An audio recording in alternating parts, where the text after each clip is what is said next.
Se cumplen 5 años del hallazgo del cuerpo sin vida de Santiago Maldonado. Hubo críticas a Gendarmería, Cambiemos y a la justicia, reiteramos, a 5 años del hallazgo del cuerpo de Maldonado. Informe.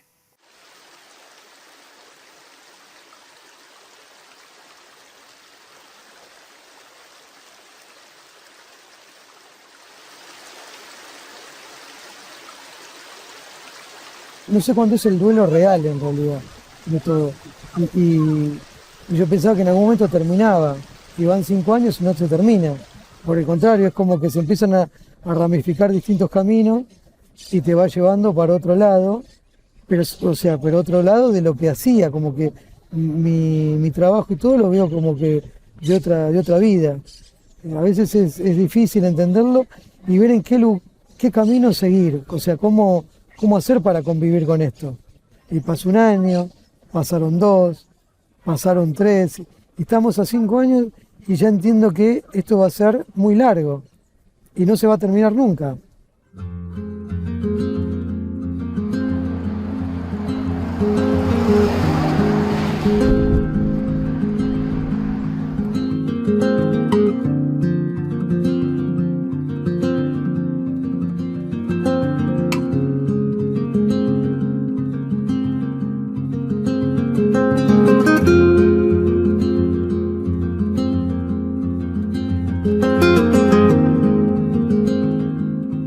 Algo que no me voy a olvidar nunca es su voz, particularmente porque su voz era una voz muy cálida, muy suavecita, nunca levantaba la voz y además te daba esta cosa como de conciliador permanente. No sé, te hacía sentir bien, tranquila, cómoda, era amoroso. Una bella persona, muy conectada, muy empático. Un chico con paz. Vos lo veías con paz porque no veía maldad en él. Santiago era un chico solidario, buen amigo por todas las cosas. Era un joven, lindo, libre. Así era. Era imprevisible porque un día, por ejemplo, le gustaba hoy, estaba acá y por allá de repente un mensaje. Le digo, ¿cuándo me va a tatuar? Y me decía, sí, cuando quiera, pero estoy a 10.000 kilómetros, me decía, ¿viste? Y bueno, pero siempre nunca me decía que no. Me ha hecho uno primero, bueno, pero no logramos el resultado y bueno, he vuelto a tapar el otro y me ha hecho después una rosa que siempre tengo un lindo recuerdo en eso. Ese es el más grande recuerdo que tengo de él, ¿no?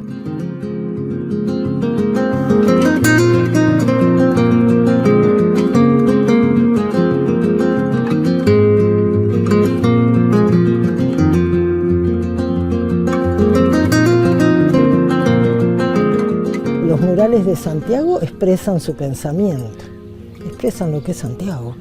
Esos murales estaban programados que se iban a tirar abajo. Y Estela le decía, ¿por qué pintas? No importa, yo pinto donde sea, no importa que se tiren abajo. Esta era la expresión. En esos murales vos podés ver cuál es su postura frente a la vida, frente a los agroquímicos, frente al poder. Hablan también de las causas y las luchas que apoyaba Santiago, o sea, como cuando empezás a ver eso, todo tiene una relación. Lo de Monsanto, la megaminería, los medios de comunicación, la lucha a favor de los pueblos originarios que él defendía, tiene que ver con su forma de hacer las cosas, que él vivía como lo sentía y lo decía. Vos lo recorres y te das cuenta cuál es su relación con la vida, con la naturaleza, con la política, digamos, con lo permanente. Se me aparece la imagen de él con la patineta, con una cresta de colores, vestido diferente, ¿entendés? Y justamente te atravesaba, o sea, vos estabas ahí, pasaba con su patineta y era como que, bueno, era otra cosa, era como para otro lado, digamos.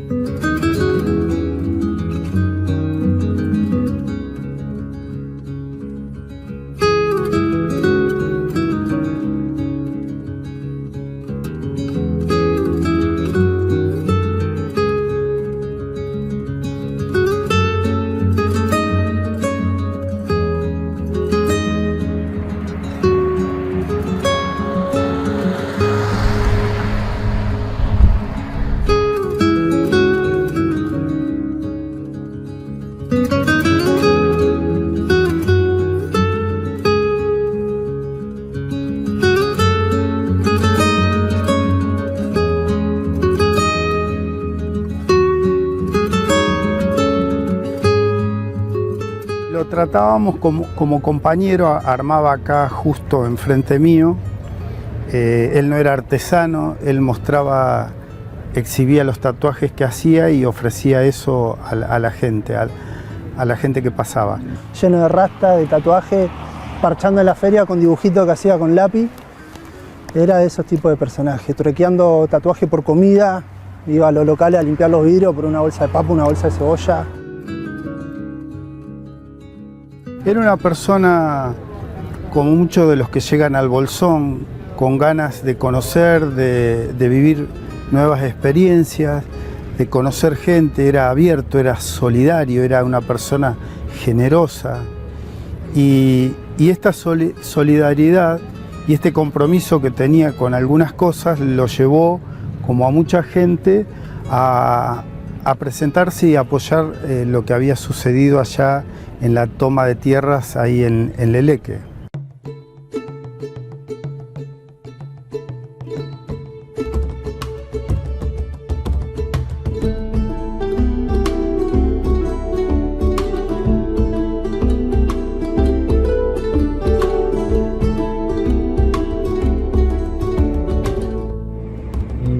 Tengan miedo. Esos días previos a que desaparezca Santiago, ante la represión donde termina desapareciendo Santiago, veníamos de la situación del encarcelamiento de Facundo Yoneshuala, lonco de la comunidad que está acá en Vuelta del Río. Ya se venían con muchas manifestaciones acá en el centro de Esquel, había cortes de ruta. Los operativos policiales de Gendarmería de la Federal era todos los días. En la feria estábamos parchando y aparecía la Federal buscándome a mí, a algunos de los chicos. Teníamos además el antecedente de meses previos donde por una cuestión de abigeato entran al territorio y terminan persiguiendo a chicos, baleando una camioneta con más de 70 balas que se acercaban a buscar animales perdidos, nada más. El 30 nos avisa a la comunidad que había una orden de desalojo. El 31 se empezó a hacer las manifestaciones, las comunidades y gente allegada a las comunidades manifestándose para prevenir esta violencia. A nosotros nos informan que iba a haber una orden de desalojo de la ruta por parte del juez Otranto. Cabo Primera Ahumada por esta. Están haciendo un avance. Gendarmería, estamos avanzando hacia el corte. Nos están esperando.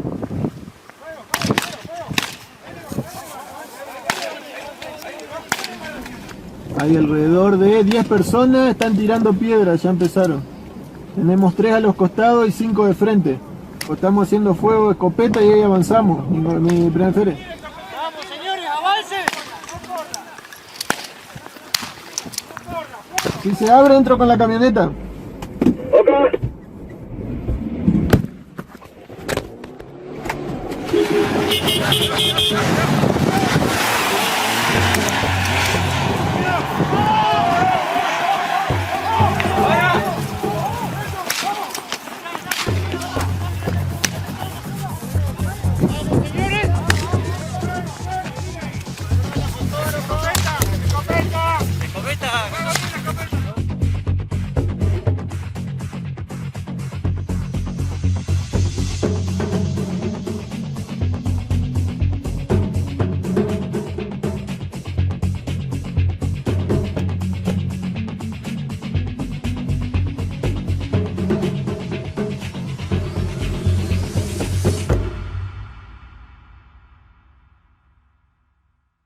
La patrulla en Leleque.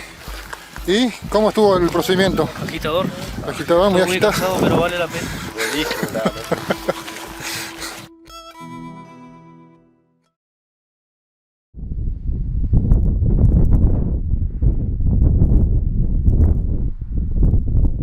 Se fue a cazar mapuches porque acá pasó Nocetti, pasó y dijo que estaba a la cacería de mapuche, que se venía una cacería de mapuche.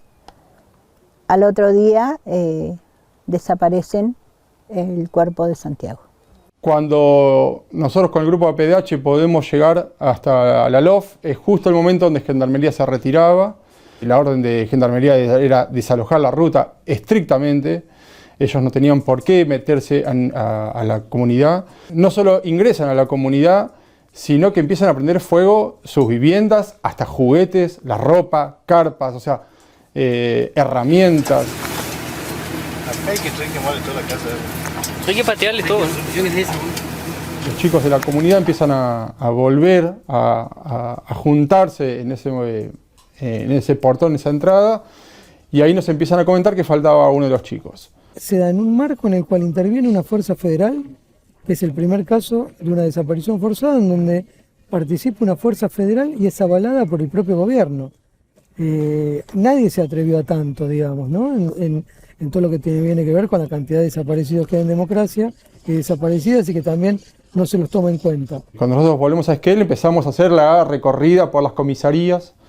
En las comisarías no sabían nada. Terminamos en Gendarmería, empezamos a difundir el tema de que faltaba Santiago Maldonado. Se hizo una marcha donde yo también estuve, donde estuvieron mis hijos primero, después estuve yo en la otra marcha.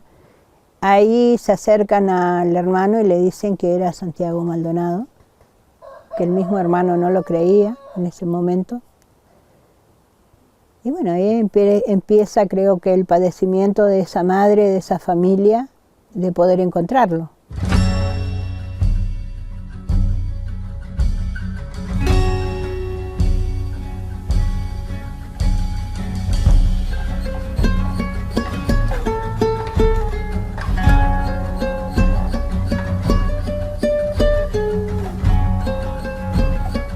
El primer rastrillaje fue ese 5 de agosto, y para ese rastrillaje habían convocado a prefectura. Era agosto, con lo cual el caudal del río era muy bajo. Pasaron varias veces ida y vuelta por todo un tramo, que era el tramo donde habían cruzado el río en toda la comunidad, ¿no? Los pibes, son pibes, los que en ese momento eran pibes que estaban ahí. Bueno, ahí no había nada. Casualmente, cuando aparece el cuerpo de Santiago, fue exactamente en ese mismo lugar.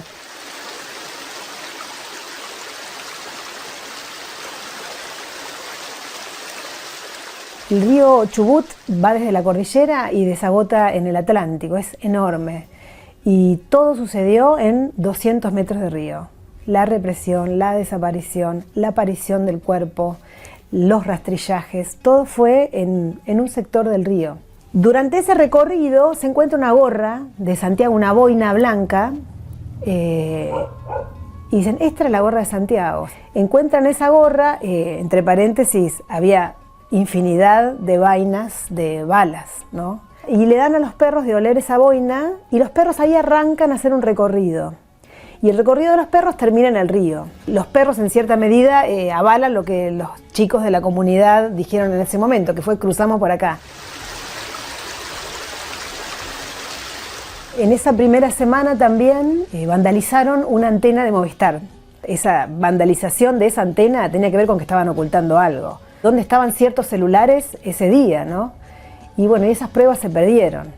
De hecho, está el testimonio de Ariel, de un amigo de Santiago, que él dice haber llamado el celular de Santiago y alguien le atendió. Me mandan una foto, mamá. Este es el chico que falta, el compañero que falta, no está en ningún lado. Y veo la cara de brujo. Y lo primero que hice fue llamarlo. 2, 3 tonos, me atiende. Y miro el celular para corroborar que corrían los segundos de la llamada, y lo empiezo a llamar al brujo, a los gritos. Brujo, ¿dónde está? Santiago, qué sé yo. Y es como dije siempre, yo se escuchan como los pasos en un pasillo con eco, ¿viste? Cuando pisáis y se escuchan venir, y de repente se corta la llamada. Inmediatamente llamo de nuevo y ya me daba apagado.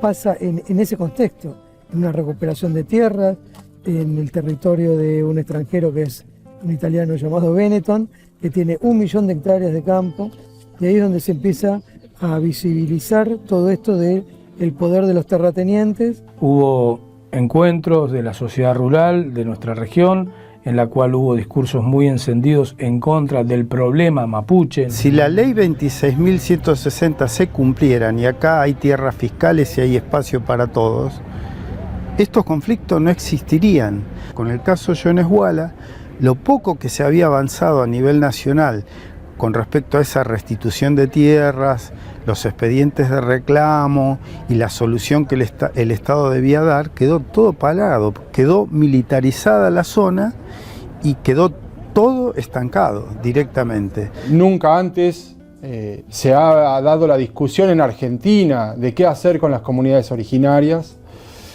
Y lo que me parece que empieza a suceder mucho antes del 17, ya en años anteriores, pero es que hay una juventud mapuche que toda la vida escucharon historias de sus abuelos que han dejado de hablar la lengua, que han dejado de tener sus ritos, que de repente se anima a patear el tablero.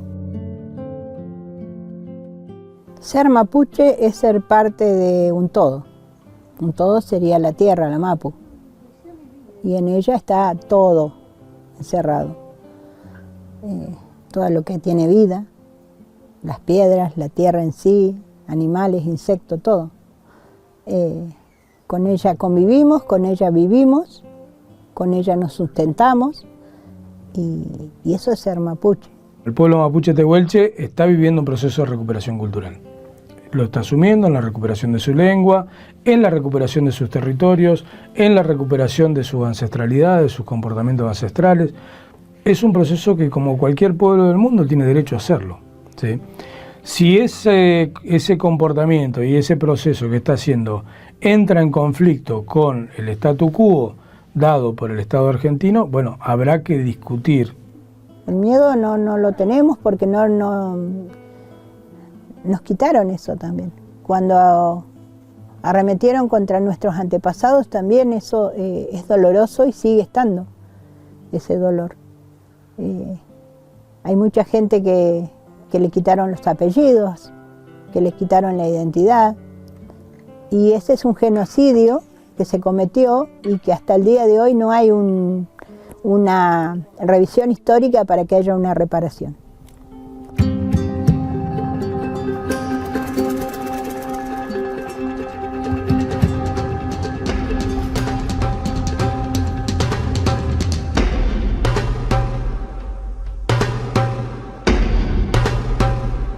Colaborando como corresponde en un Estado democrático, a que el juez y la fiscal tengan todo el apoyo para seguir con la investigación. Nosotros no vamos a acusar a la Gendarmería si la Gendarmería no está siendo acusada por el juez, más bien parece indicarnos un camino contrario a la participación de la Gendarmería. El juez no parece estar yendo hacia la acusación de Gendarmería y en consecuencia nosotros no vamos a hacer lo que se pide por si acaso. No hay elementos firmes en la causa que puedan confirmar que se trate de una desaparición forzada. Lo pusieron como a disputarse si fuera A o B, blanco o negro, cuando en realidad se estaba tratando de buscar una persona que no se sabía dónde estaba y todo el tiempo el ataque constante, la deshumanización de Santiago y en ningún momento se pusieron a pensar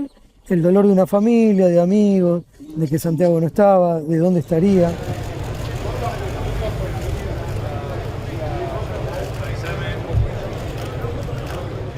Lo que queremos recalcar es que este rastrillaje es un cuarto rastrillaje en el mismo lugar.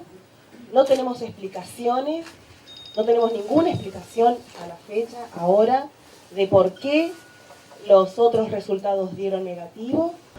Pudimos mirar el cuerpo, lo que reconocimos fueron los tatuajes de Santiago, así que estamos convencidos de que es Santiago.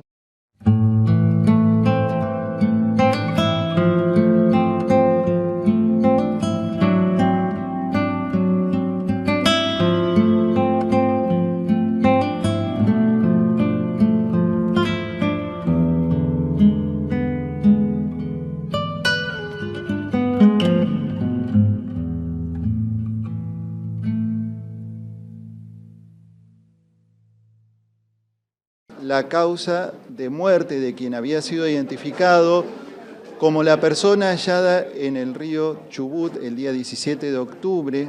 Este es Santiago Andrés Maldonado, falleció por ahogamiento, es decir, por sumersión en el agua en las aguas del río Chubut, y coadyuvado este ahogamiento por hipotermia. El cuerpo permaneció bajo el agua por un periodo establecido en más de 53 días, en más de 60 días y en más de 73 días, de acuerdo a los métodos científicos utilizados y aceptados internacionalmente. Pasaron 5 años de que apareció un cuerpo flotando en el río, después de 78 días, después de haber pasado 3 rastrillajes anteriores en el mismo río, aparece 100 metros río arriba de donde fue visto por última vez. La conclusión, sumado a eso, que tiene diatomeas que en principio no tendrían por qué estar ahí, tiene polen en la ropa que no tendría por qué estar en la ropa, tiene símbolos de criogenia que no debieran estar en el cuerpo de acuerdo a la temperatura que tiene el agua. O sea, hay tantas cosas. No apareció nunca su mochila, quemaron evidencias cuando hicieron el desalojo, cuando hicieron el allanamiento. Hay tanta incongruencia en esa causa. Primero, que no habían 70 peritos, nunca existieron, y tampoco confirmaron nada, a tal punto que la Corte Suprema de Justicia dice que hay que hacer todo. Pero además, dentro de estas peritas y peritos que firmaron el informe de autopsia, hay una perita que dijo que el cuerpo no pudo estar en el agua más de 30 o 20 días. Esa perita, que no solamente afirmó, sino que firmó esto, está en ese informe y nadie parece que le ha escuchado y ha leído lo que está. La causa madre, que es la desaparición forzada, está paralizada desde marzo del 2020 y no se hizo ninguna investigación desde fin de noviembre del 2018, cuando la cierra Geral en primera instancia.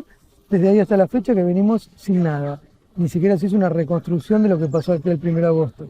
El delito de desaparición forzada genera responsabilidad internacional al Estado.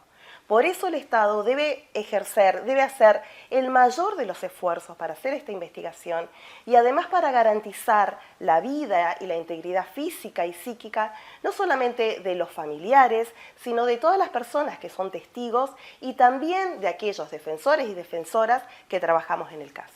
En febrero de este año se puso en contacto que es una fisioterapeuta que dentro de Gendarmería, y en realidad se contactó al fiscal Bacchioni, se lo hizo a través de ella y le tomó una declaración. Ella vio al gendarme Emanuel Echazu el 1 de agosto del año 2017 a las 13 horas en Gendarmería de Esquel.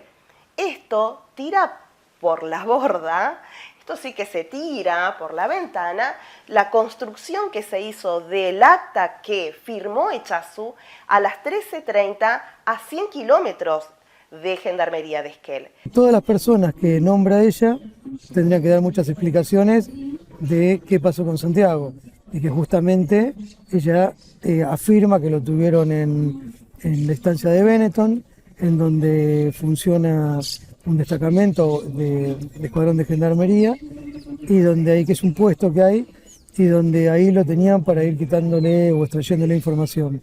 Y esto realmente demuestra la mentira instalada durante todos estos años de que ya estaba todo resuelto, que Santiago se había ahogado solo, que no había nadie responsable, que eso ya estaba todo resuelto. Pues bien, no hay nada resuelto, y esto es lo que acaba de decir la Corte Suprema.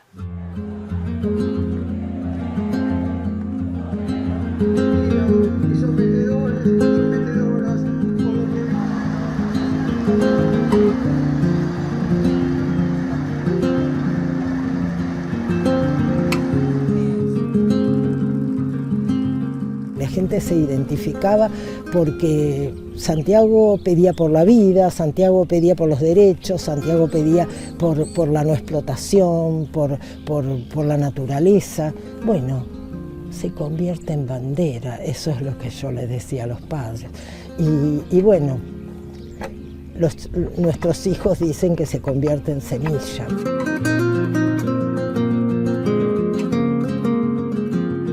Hace ya 5 años que tenemos esta, que es la que lo dejó él, y siempre crece. Los pibes que vienen como con otra impronta, que se diferencian del resto, o sea, lo notás dentro de un aula, y bueno, él era uno de los que se diferenciaba, pero ya te digo, no por hacer ruido, más bien todo lo contrario, ¿no? Él estaba ahí con su manera de ser, y simplemente con eso se diferenciaba.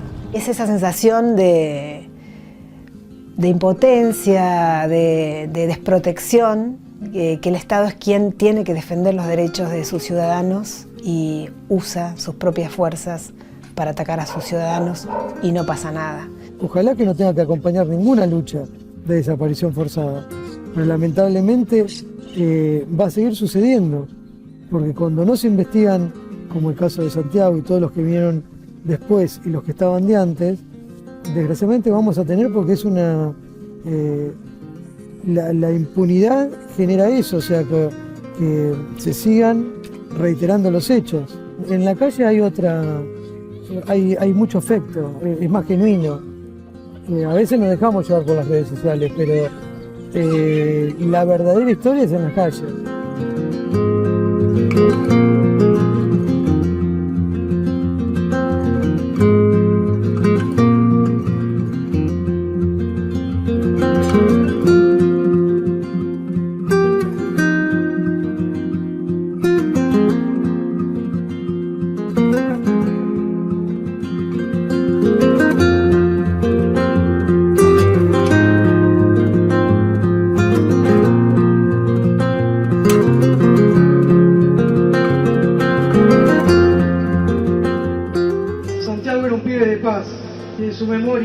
Una vez más reclamamos saber qué le pasó y quiénes son los responsables de su muerte, de entorpecer, encubrir y desviar la investigación de su desaparición y su muerte.